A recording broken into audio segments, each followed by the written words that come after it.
God's righteousness more clearly, what shall we say? That God is unjust in bringing his wrath on us? I'm using a human argument. Well, certainly not. If that were so, how could God judge the world? Someone might argue, if my falsehood enhances God's truthfulness and so increases his glory, why am I still condemned as a sinner? Why not say, as some slanderously claim that we say, let us do evil that good may result? Their condemnation is just. What shall we conclude then? Do we have any advantage? Not at all. For we have already made the charge that Jews and Gentiles alike are all under the power of sin.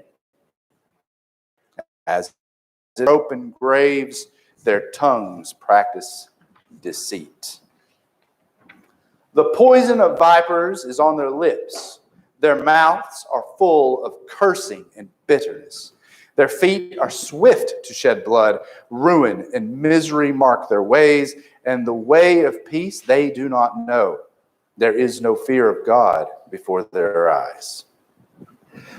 This morning, as we continue our study of Romans, just a very quick summary that the theme of the book of Romans, as we said before, is in two verses, chapter 1, verses 16 and 17. For I'm not ashamed of the gospel, because it's the power of God that brings salvation to everyone who believes, first to the Jew, then to the Gentile. For in the gospel, the righteousness of God is revealed, a righteousness that is by faith from first to last, just as it is written, the righteous will live by faith. Looking at your handouts today, again, downstairs, I don't know if we mentioned that it is important, if you don't find the handouts, they're in the center of the stage downstairs, so they're right there in the middle if you want to find those. Now, just summary really quick. To this point, we looked at the state of the Gentiles in chapter 1. And then in verse 2, Paul switches the attention to the Jews. And, the Jews, the special people, the people with special privileges, people, God's own chosen people. Actually, today when we talk, there's really no break between chapter 2 and what we're going to talk about today in chapter 3. Paul is going to continue his arguments begun in what we call chapter 2.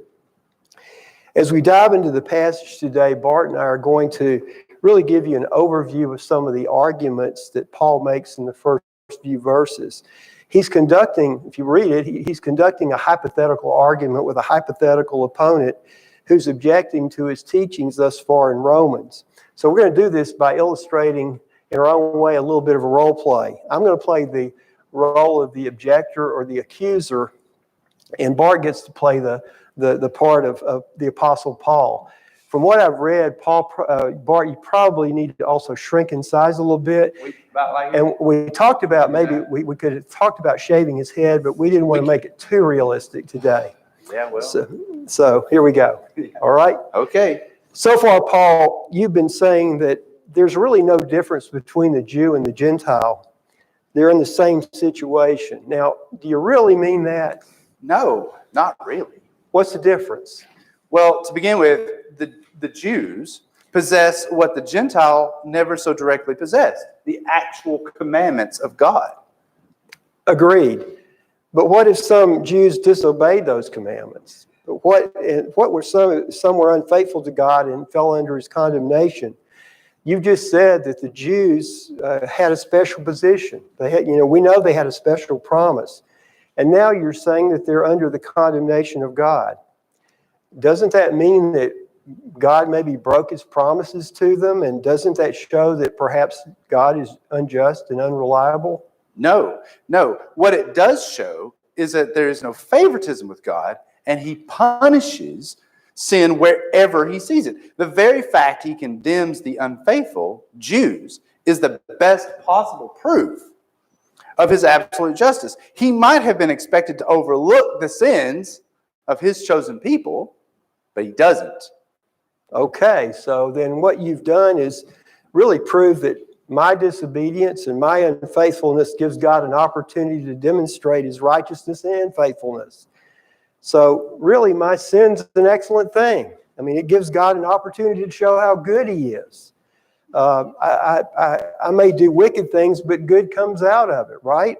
Surely God wouldn't be so unfair to condemn me because I'm giving him a chance to show his justice. Oh, come on, Steve. That's ridiculous. Listen to yourself.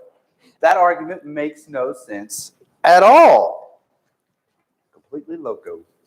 Completely loco. Completely Okay. loco. Thank you, Paul. No, you're welcome.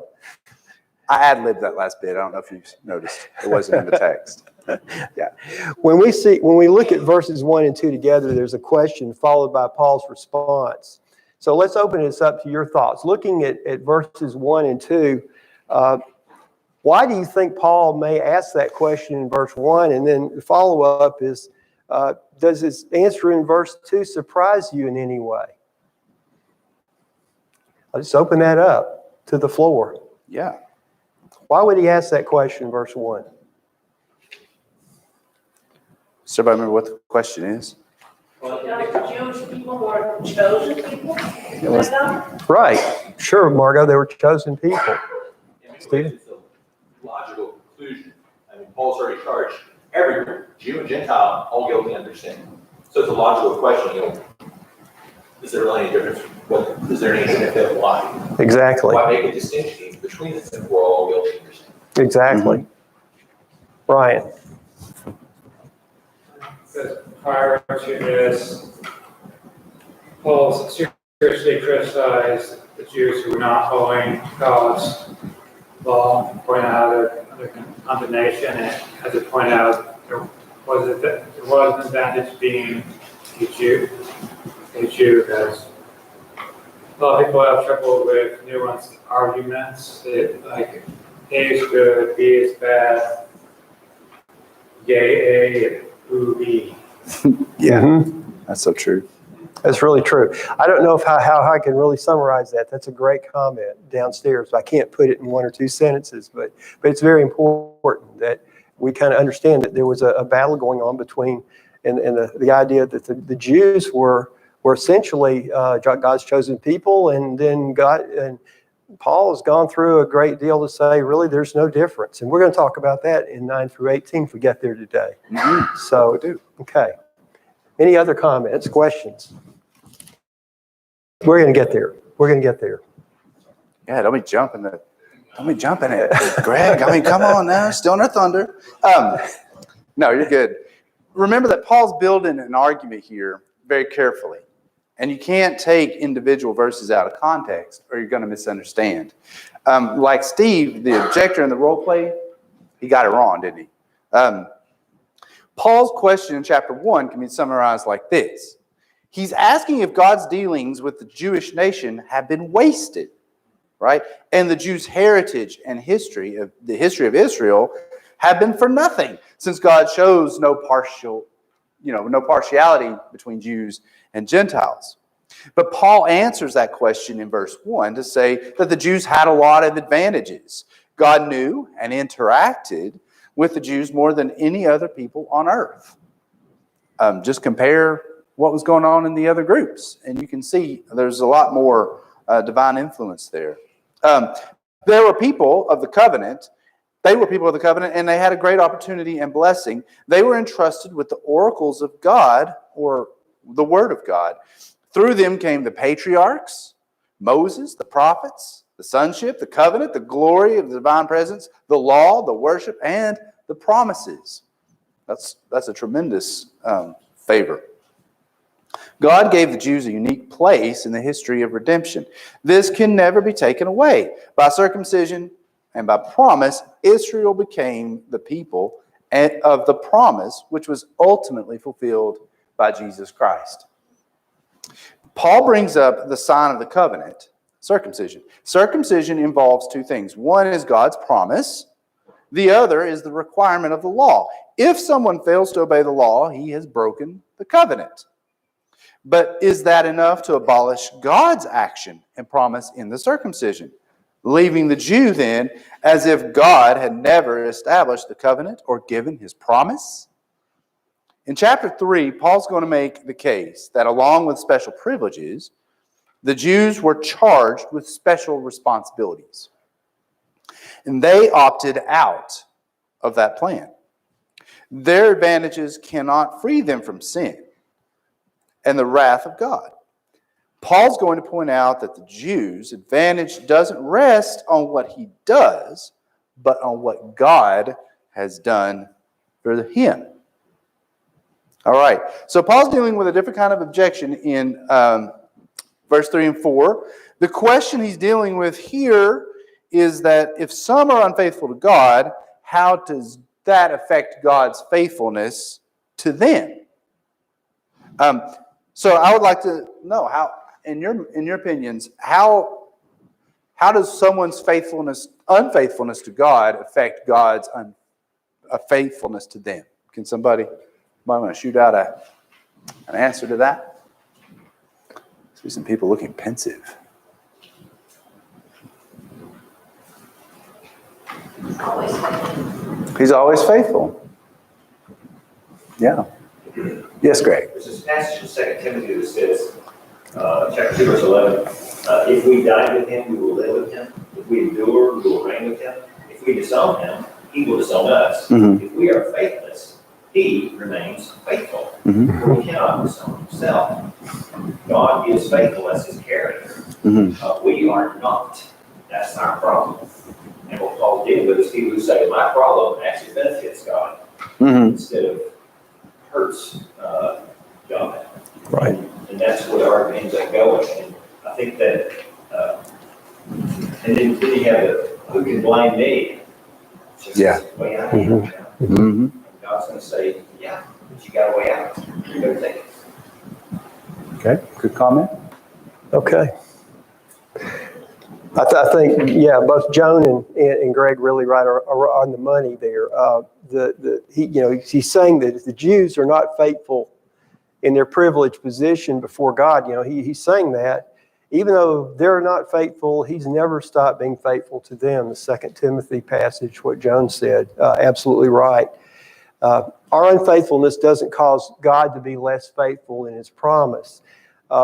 Verse 4 is kind of interesting there. The correct, let me see, make sure I'm saying this correctly. The best translation of that, it's been translated a lot of ways, but it talks about the idea of Psalm 116:1. It says, let God be true and every man is a liar. Your translation may be a little bit different. That's the literal translation. And that's important. That's kind of the concept here. No matter what we do, God will remain faithful. The prophets in the Old Testament, they knew that if God's people forfeited, which they did, their claims to the covenant with their unfaithfulness, God remained steadfast for his love for them. You can see this played out really tragically almost in the story of Hosea the prophet, and particularly chapter 3:1. When we stand before God, really our salvation doesn't come from our efforts to make ourselves right before God. It comes from the fact, if we look at it from our own merits, we are condemned before God. God lets us become a liar or a sinner while he stands true. Paul quotes 51 verses 4, Psalm 51:4 here. We know this well, it's the penitent Psalm of David after his sin of adultery and murder. And the Hebrew text says that the judgments of God are just, but Paul uses this a little bit differently to say that God will be shown to be true when God is judged. God allowed David to fall into sin, but through that he revealed his own righteousness. I guess we summarize here, Paul's saying that our rebellion against God will serve to magnify his righteousness and his truthfulness. But again, as Greg's mentioned, that truth sort of opens up the next question, which is kind of interesting. Can I interject here? Please do. Something that occurs to me here. The example I think you gave of David following into repute, right, is excellent. But what occurs to me too is that you have throughout the scope of all of the history, the people of God. God makes a promise to Abraham that that the Messiah is going to come through your, through your offspring and all these kinds of things. And you see repeatedly all the way through where people completely abandoned God all the time. But what happened? God stayed true to his promise, and the Messiah still came through that line. Even though they had built the idols, even though they had done horrific things, God still stayed true, even though his people were completely unfaithful. Thank you. Absolutely. Let me interject that. Okay, and this kind of brings up the whole comment about, we're objecting to God's really sovereignty over the world here. A lot of these are simply bad. I'll ask you a question. Think today in today's society, how do people actually object to God? In saying in terms of being righteous or true or just. What are some accusations that people make against God today? We tend to blame him when something bad happens. So how could you let that happen? You blame him when something happens bad. How could a just God, a merciful God, a loving God do this? Right, Darby? That's what I was going to say. How can you believe in a God that would allow so-and-so bad things to happen? Right. And I've also said, well, the God I believe in would not allow, I've heard that. Yeah, that's the opposite. That's the interesting opposite side. The God that I would believe in would not allow that to happen. Okay, very good. Any others? So Margot's got one. Margot. There's also, we've removed God from so many entities so that you cannot be criticized for it. So if you just don't even mention them, then how can you be compared to something? Right. Wrong. Right. Okay. Yeah, perhaps today's society, the bigger problem is the removal of God. So it's a great point, Margot. It really is. All right. There's an argument that if God is good and God is all powerful, everything ought to be good. Yes. And that's the blame that they put on God. Right. God, it's your fault. Right. You're not fixing everything. But we don't want you to fix everything our way. Right. The God we would serve would be one. Let us do what we want to do and call it good. Exactly. So yeah. How could you let this happen to your perfect world? You're allowing imperfection in your perfect world. Yeah, I just want to say, and maybe this is not appropriate, but I'm going to say it anyway, like that, there is something about that does resonate. Yeah. Like, especially when you personally are in the throes of horrific tragedy or all that kind of, like, the reason why that argument I think has a lot of traction is because experientially we know things are not Right. Exactly. the way, the evil is around. And so it's, I guess what I'm trying to say is I wouldn't want to just treat that like sort of flippantly, but I think at the same time, for the person of faith, you still hold faith in God and his faithfulness to us, regardless what happens. Yeah, it is. It is very much the book of Job. Where we So you got 2 for 1 today. You got a bit of Romans and the book of Job, just like that. That's how good we are, Steve. Just nailing it. Well, you're just absolutely on the money. Let's just go home. Right? We don't need anything right. else. We got to. Yeah. Right. Yeah. We're worried about time. Isn't this true perfection the basis of our hope? Yeah. Yes. Absolutely. True perfection is the basis of our hope. Yeah. That's I'm right. repeating this so that we get that downstairs. You wonder, I'm not trying to be an echo chamber here, but okay. All right. Well, Paul's answering the question here. Yeah. Go Right. ahead. Verses 5 through 7. Yeah, verses 5 through 7. That question right there, he's going to answer, or an accusation is brought against him while teaching in the synagogues. You remember Galatians 2 and verse 4. So the Jewish legalists and Judaizing teachers, Judaizing Christians, were arguing that Paul's radical proclamation of God's grace and freedom from the law was a complete denial of the justice of God. That's the way I read it anyway. And to illustrate the argument, let's ask several questions. Let's think about it. If God grants his grace and favor to us sinners who have faith in Jesus, does that make our deeds or deeds of obedience worthless? If God, question number 2, if God forgives and accepts sinners based on faith apart from works of the law, what place do our works have in our salvation and obedience? Right? Question number 3, since we can't hope by our own goodness to be acceptable to God, why should we try to obey God at all? Number 4, if God grants his grace on us sinners apart from our ability to earn it, wouldn't a very wicked person receive more grace than a relatively good person? In fact, wouldn't the most wicked person whom God accepted show the greatest degree of God's love and forgiveness? A parent who forgives a delinquent child appears to show more love than for a good son. That sound familiar at all? That sounds like Luke 15, right? Okay? And number 5, if a man's wickedness shows by contrast the justice or righteousness of God, does our evil only serve to make God's goodness shine? And if so, is it right for God to punish us for making him look good? Right?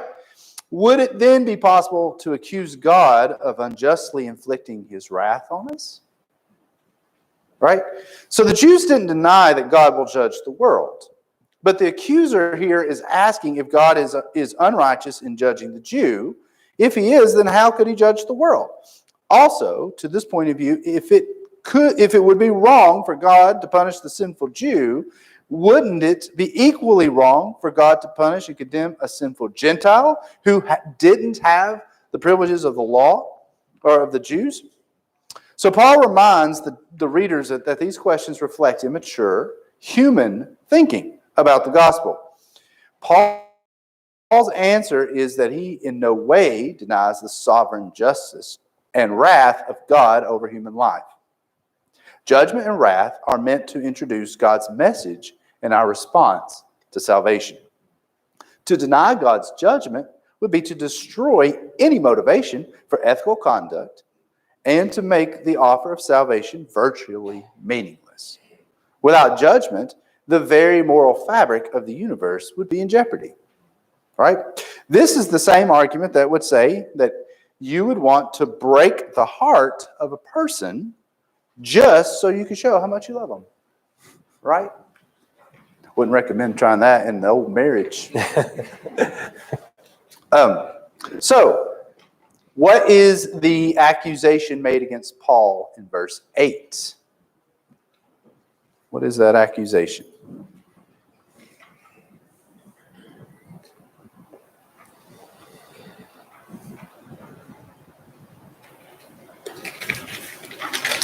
Apparently, some people are saying that Paul is boast. They're claiming that Paul is saying that the worse that I am, the better God is. That God looks. You know, better that God looks. Yeah. Mm-hmm. Apparently, that was a known criticism. Yeah. Or critique or attack. Yeah. He's basically saying that. Yeah, that's Yeah. exactly right. Do you think that strain of thought is still around? Do you think, I mean, I can't think of an example straight up, but I would suspect that same concept is still around. Mm-hmm. Yeah. Does it, Paul's, it almost sounds like the accusation is Paul's dealing with is people taking things out of context. Hmm? You read a few verses, get a concept, and ignore everything else around you, and that's what they're reporting is in scriptures. And this seems to be what's happening to Paul. They're listening to half of his argument Mm-hmm. and building theories off of that, and building concepts off of that, and how we ought to act based off of that, and ignoring the rest of what he's saying. Yeah. Or even misconstruing what he's saying. Right. Right. I'm glad we don't do that anymore. Paul in Romans is building a foundation here. And he step by step, piece by piece. And it's very dangerous to take one piece out of context, I think. Okay? Yes, Miss Penny. Oh my, she's You mentioned circumcision, and we talked about the law. The Jews follow the law. That was their life from the time they woke up in the morning until they went to bed at night. They wore the scriptures, they followed all the rules, they ensured everybody else followed the rules, and all of a sudden, here's Paul saying, you have to be circumcised. Yeah. There's rules, that people do. The promise is grace. Mm-hmm. You are made righteous by your faith, not by these rules. And the Jews are not listening. Mm-hmm. Sure. And that's the argument that we hear a lot today too. Grace. Right. Faith. The righteous by your faith. It's not right. Yeah. Right, exactly. It's not the rules. Yeah, And if we don't have that list, then we go through the New Testament or languages. We do, don't we? And are we nullifying grace? Mm. Are we achieving righteousness or saying your righteousness is not, you're made righteous by faith through faith? Yeah. Yeah. We've got these rules to go. That's why it's hard. okay. Oh, that's Well, it's good. I wish fits we what- had had a microphone on you. That would have been fantastic. that kind of flows right into It the does. next comment, doesn't Segue, it? almost like it was planned. But I'm It sure wa- it wasn't. really was, truly wasn't. It truly wasn't planned. Yes. Is it- Right. Yeah. It explains some of Right. the riots that happened that we read Yeah, about in Acts, exactly. doesn't it? Like Exactly. this is a scandal. It's a scandal. Yeah. Go ahead, Steve. Agree. Everything that's been said is absolutely true. The gospel of Christ is dangerous. I'll just say that. If you accept the gospel in true faith, you're taking a really huge risk. And we see the distortion here, and the horrification of these people really at what they were hearing. And, you know, it's really very dangerous if you're living before God in faith and you're free from the works of the law. You know, even that's affected, we say that affected the Jews, and Penny well said that affected the Jews tremendously, you know, and they were horrified. No wonder the riots that they had. The problem is that even since the first century, Christians also have attempted sometimes to establish rules and regulations to control every part of the church's life. The gospel of God seems almost too good to be true on its own to believe. And so people have, I think, shown a secret distrust of what God is saying here. And they really distrust his grace and you know, demand setting up creeds and traditions and religious rules and codes of conduct. And that's not to say that Christians can't live or really have to throw out traditions or rules of conduct, ethical conduct. But we have to be really careful that while we can't live without these things, we can't let these things bind us. We can't let these things chain us. We can't let them get in the way of the freedom and grace that we have through our faith in Jesus Christ. I think sometimes when we worship the rules rather than the ruler, we're in really terrible danger of missing the entire message of the gospel of Jesus Christ. And you're probably thinking to yourself, you know, what are you saying here? I'm going to give probably a pretty bad example. I can think of several. I'll give you one from my past, and it was many, many years ago. It may illustrate a little bit of what I'm trying to say here. At another congregation, long time ago, we were blessed with a brand new couple, all, you know, sparkly out of college. They'd been, I think, converted in college. They came to our congregation, placed membership. They were on fire, you know the kind, on fire. And they just immersed themselves in every activity of the church. They were so enthusiastic. And Penny and I know particularly enjoyed having them in our small group that met in our house. They just added so much. Well, one Sunday morning, and you may see I've got a little demonstration here. One Sunday morning, the young man was asked to preside at communion. Very first time, probably the rows in the church building were about double the size of going back here. So this was his first time to ever do that. And so I could probably illustrate it. There was, actually here, 2 men here, 2 men here, and the presider, the way it was done was, and it was the communion person set up, the person who prepared communion set it up this way this Sunday. You may be able to see what's going to happen here. But there was a microphone here, he was standing here, and the job was, the way the tradition was, that you passed out the emblems. The presider did that, all of them. Okay, so that was the way it had to be done. And so anyway, you can almost see what's going to happen here. I was in the foyer doing foyer duty, usher duty that Sunday, and I was outside. And shortly after communion began, the service began, I could hear his prayer through the microphone. All of a sudden, 15 people filed out into the foyer, and including one elder, I hate to say. And I was wondering what was going on, so I walked over to the elder and I said, what in the world's happening? And he was quite angry, and he accused the young man of trying to introduce error in the church. You can see what he did. He reversed the order. After services, he was accosted in the parking lot by 3 different groups of people, again, telling him he was subverting the word of God. I tried to comfort him. I tried to calm him down, but he told me that in his nervousness, he's nervous, first time he had done this, he reached for the cup trays the way they were presented, because usually the communion person had them like this. All right? You can see the difference. So you kind of reach for what was going on. He said he wasn't trying to do anything, but just he made an honest mistake. The worst part of this story is the end of the story, that completely shut off. It poured water on his fire and his wife's fire. And I hate to say this, but eventually they dropped out and actually lend their talents to a large denominational church in our area. I think sometimes when we put strict adherence to rules and traditions in place of kindness and forbearance, for somebody who makes an honest mistake, it's the wrong thing to do. It's like the Pharisees getting their ox out of the ditch. They're okay to break that law of the Sabbath, but wouldn't let Jesus heal someone who had a deformity from birth. It's kind of that same concept.